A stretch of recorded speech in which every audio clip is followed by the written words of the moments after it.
Buenas tardes, nuestro grupo está conformado por 10 integrantes, pertenecemos al grupo 3 y hoy abarcaremos términos que son muy importantes en el ámbito del derecho penal.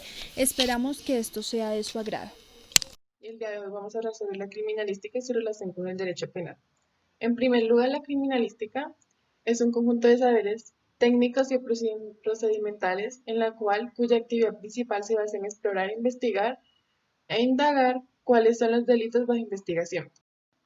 La criminalística es de suma importancia ya que se convierte en una herramienta para la utilización de una instrucción penal.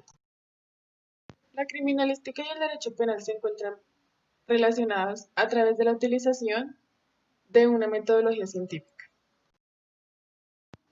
La criminalística es muy importante ya que ayuda a la demostración y prueba de delitos.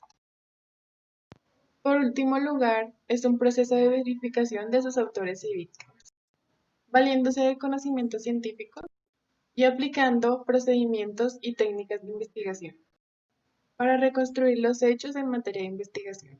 Un poco lo que es sujeto, objeto, método y principios de la criminalística y algunas diferencias entre la criminalística y la criminología. En cuanto al sujeto de estudio, decimos que para la criminalística es el ser humano en cuanto a este nos brinde evidencia significativa para el esclarecimiento del hecho. A la criminalística le interesa saber quién actuó, sobre quién actuó, cómo actuó y con qué actuó para poder identificar el responsable y la víctima. En cuanto al objeto, decimos que es objeto material, que son todos los elementos materiales que se utilizaron y que son producto de la comisión del hecho, como lo menciona Juvento Montaniel.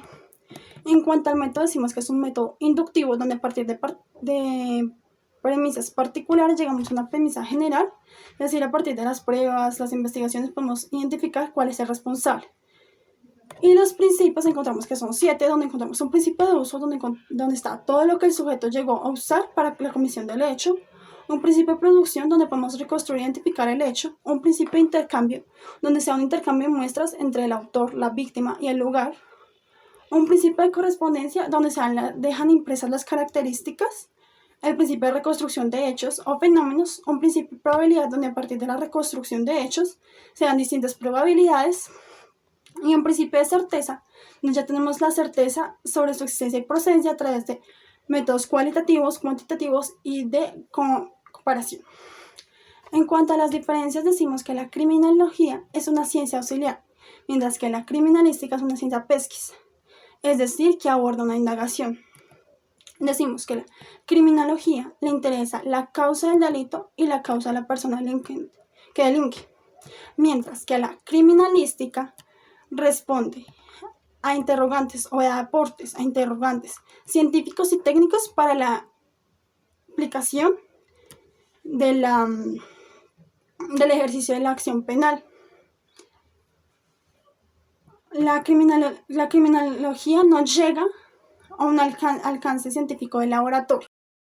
La relación de la criminología con el derecho penal es bastante complicado a causa de problemas de metodología que ocultan las verdaderas cuestiones, que son problemas centrados como entre la política y las ciencias criminales. La existencia de la criminología es negada por bastantes juristas debido a que no toleran como más que las ciencias criminológicas. En la obra de Roeder en 1846, La pena correccional sostiene que el tratamiento penal es como curativo del que se sirve el médico y que no debe extenderse más allá de cierto tiempo necesario para poder curar o corregir al criminal. La criminología ha sido bastante familiarizada con la medicina debido a que muchos de sus fundadores son médicos. Pero sin embargo hay uno que es Olaf Kimber, que es médico y a la vez jurista, que fue el que fundó la criminología. Para explicar este cambio es fácil comprender que la criminología, que no es medicina, se organiza metodológicamente de la misma manera y también utiliza fines clínicos experimentales. Y como en la medicina también es necesario distinguir la criminología de la medicina. El siguiente tema que vamos a tratar es sobre la política criminal de la escuela positivista, la cual pretende que el objeto de la reacción judicial contra el crimen, reacción que engloba tanto las penas como las medidas de seguridad, es proteger la sociedad contra él mismo. Acá también existió una posición que nos hablaba de que basta observar que la reacción judicial es necesaria para la existencia de la sociedad. Esta posición, sin embargo, provocó en su tiempo una crisis de conciencia entre los juristas. Esto motivaba por el hecho de que la escuela positivista negara la noción de la responsabilidad como el fundamento de la pena y se sacaba en consecuencia que fundaba la criminología sobre el determinismo filosófico. Acá también intervinieron varios personajes muy importantes como lo fue el criminólogo y político italiano Enrico Ferri, el cual nos explicaba que el cuerpo orgánico de concepciones estudiaba al delincuente, al delito y a su sanción, primero en su génesis natural y después en sus efectos jurídicos, o como también lo decía el jurista Raymond Salilles, que nos hablaba de que no se engañó cuando escribía que la era de la responsabilidad estaba cerrada y que la individualización comenzaba desde el derecho penal para fundar una aplicación positiva sobre las conciencias de una idea que escapa a la investigación científica y que queda en el dominio de la conciencia. Como estos y más personajes hicieron grandes aportes, acá se abarcaron muchos temas y las escuelas filosóficas también sobre nuevas ideas del derecho positivo. Pero lo que también nos preguntamos es si el derecho penal actual no está fundado sobre un mito y que la inquietud que existe del derecho penal será compartida, tanto más como cuando la criminología esté en condiciones de aportar pruebas de su valor científico, y así se llega a considerar el problema que hay de la relación del derecho penal y la criminología desde un punto de vista estrictamente científico. El problema central de la criminología, como lo define Paul Cornell, es el conocimiento del estado de peligro. El término estado de peligro se define desde la psiquiatría como el estado mental que compromete la seguridad social y el orden público. Garofalo introduce el término temibilidad, definiéndolo como la perversidad constante y operante del delincuente y la cantidad de mal que se puede temer de su parte. En términos generales, su capacidad criminal. Tiempo después introduce el término adaptabilidad, que es un término más amplio que lo define como la búsqueda de la idoneidad del culpable a la vida social en los diferentes casos del delito. Quiere decir que determina para cada delincuente el obstáculo capaz de alejarlo del peligro. Es un término que se usa en sentido constructivo, que también determina las condiciones del medio en el que se puede asumir que el delincuente dejará de ser peligroso. En presencia de delincuentes profesionales y de inadaptados profundos, que son delincuentes crónicos, se puede afirmar la realidad del estado de peligro. La elaboración estadística del pronóstico social es una de las preocupaciones esenciales de la investigación criminológica. En conclusión, con todo lo anterior, es importante para la criminología que exista un avance en el sistema penal. Ahora bien, vamos a tratar la conexión del derecho procesal penal con el derecho penal. Bueno, en el Código Penal encontramos los elementos de los comportamientos punibles cuya comisión está amenazada por consecuencias jurídicas que pueden ser penas o medidas de seguridad. Para que estas normas jurídico-penales cumplan su función reparadora del equilibrio de un sistema social que es perturbado por un delito y pues que además garantice una paz social en donde nos permita una convivencia pacífica, pues ya que cuando un sujeto cumple un delito, se quebranta esa paz social, pues generándose un conflicto social entre el sujeto imputado con la sociedad y el agraviado. Entonces surge como medio para resolver ese conflicto social la observancia del debido proceso, pues por mandato constitucional. Entonces, es en el proceso en el que se determinará la existencia del comportamiento punible, la responsabilidad del imputado y pues de la misma manera también se determinará y también se impondrá la sanción pues para ese delito. El Estado, en ejercicio de su facultad jus puniendi, ostenta el derecho de penar prohibiendo las venganzas pues privadas propias de la Edad Media y rogándose pues a su vez la obligación de velar por la protección de los ciudadanos, creando disposiciones para la persecución y juzgamiento del sujeto que ha quebrantado el orden social, pues con el fin de restablecer la paz social con la conclusión del proceso penal, surgiendo así pues el derecho penal y procesal penal, garantizando la libertad y la seguridad de los ciudadanos. Pues ya para complementar la idea le vamos a dar la palabra a mi compañero Felipe. Va a ser explicado previamente por mi compañera referente a la relación del derecho penal y el derecho procesal penal. Es dable establecer que este último va a finalizar o va a concluir completamente el momento en que se protejan los derechos del inocente o se condene al culpable. El derecho procesal penal constituye una rama del derecho público de acuerdo a su naturaleza de derecho de la realización de la pretensión punitiva del Estado. Este no va a tutelar específicamente los derechos de los individuos, sino va a preponderar una búsqueda del bienestar general y de la seguridad de la colectividad, que va a ser imposible materializar si no hay una resocialización por parte de los reos o por parte de los imputados.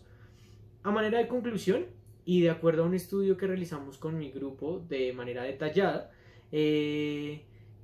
llegamos a la teoría que la definición más precisa de lo que es el derecho procesal penal se encuentra en el Manual de Derecho Procesal Penal del jurista Javier Moras, un argentino, que a nuestro parecer da la definición más diáfana para este tipo de derecho. Establece que el derecho procesal penal es una rama del derecho público que agrupa los principios y los métodos de los organismos jurisdiccionales para la administración de justicia y asimismo el proceso como medio para la concreción del derecho sustancial en el caso concreto referente al derecho penal. El tema a tratar es el derecho penitenciario. Se entiende por derecho penitenciario el conjunto de normas que regula la ejecución de las penas, las medidas de seguridad y privativas de la libertad.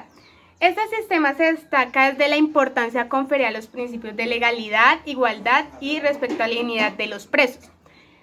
Los órganos que regulan este sistema es el INPET, los centros de reclusión, la Escuela Nacional Penitenciaria y demás órganos. Aquí se puede estipular que las cárceles departamentales y municipales son sufragadas, organizadas, vigiladas y dirigidas de los departamentos y municipios, teniendo el INPEC tan solo la función de inspección y vigilancia. A continuación se les hablará de algunos derechos fundamentales de los presos. En primer lugar está el derecho a una calidad de vida digna. Entonces, todas las personas deben ser tratadas con respeto debido a la dignidad inherente del ser humano y brindar las condiciones básicas para su supervivencia. El derecho a la salud. El Estado debe garantizar el derecho a la salud a las personas privativas de la libertad, de su asistencia médica, medicamentos y tratamientos. El derecho a la educación. Entonces, las personas privativas de la libertad para tener una resocialización deben de tener un nivel educativo. Derecho al trabajo. Entonces, la persona debe de tener un trabajo en el cual pueda distraerse y al momento de finalizar su pena tenga algo que hacer en la sociedad. Derecho a no ser sometido a torturas ni a tratos o penas crueles. Entonces, esto se le debe proteger a las personas. Si el Estado debe proteger y garantizar la seguridad de las personas privativas de la libertad a no tener actos de tortura o amenazas. El derecho a la alimentación. Entonces deben de tener una alimentación de calidad, de cantidad, que sea nutritiva, además que tenga todas las medidas de higiene. El derecho al contacto familiar. Entonces, las personas tienen el derecho a obtener visitas por parte de sus familiares. En el caso de los hombres es el día sábado y en el caso de las mujeres es el día domingo. Son funciones del pues de ejecución de penas y medidas de seguridad según el artículo 51 de la Ley 65. Primero, el cumplimiento de las normas contenidas en el Código Penitenciario y Carcelario, en especial de sus principios rectores. Segundo, el conocimiento de todo lo relacionado con la libertad del condenado, que deba otorgarse con posterioridad a la sentencia, la rebaja de penas, la redención de la pena, el trabajo, el estudio, la enseñanza y la extensión de la pena. Tercero, la verificación del lugar y condiciones en que se deba cumplir la pena y medida de seguridad. Y por último, el aporte de las pruebas para el esclarecimiento de hechos punibles cometidos por los centros de reclusión con el fin de que sean investigados por las autoridades competentes. Por otro lado, tenemos el control judicial de la administración penitenciaria colombiana. Se dice que es insuficiente ya que el derecho penitenciario colombiano carece de un sistema de quejas y recursos establecidos para que las decisiones administrativas cuenten con un efectivo control judicial. En efecto, el único sistema de quejas y reclamos configurado no se encuentra regulado en el Código Penitenciario y Carcelario, sino en una resolución del IMPEC, la 7052 del 26 de septiembre de 1995, y su ámbito es circunscribe a puramente algo administrativo. Por otro lado, tenemos en cuenta que hay una tasa y un estudio según el Ministerio de Justicia de 1989, donde dice que la población masculina en las cárceles representa el 94% total. Para el 1999 la proporción se mantiene igual. Esto respecto a la edad, sea una distribución de la población reclusa, donde se evidencia que la mayoría oscila entre los 21 y 30 años, es el promedio del 57.7%, el 28 es de 16 y así sucesivamente. Pero con esto se cuenta que la población masculina es aquella que llega a ser un poco más abundante en las cárceles. Muchas gracias por la atención prestada.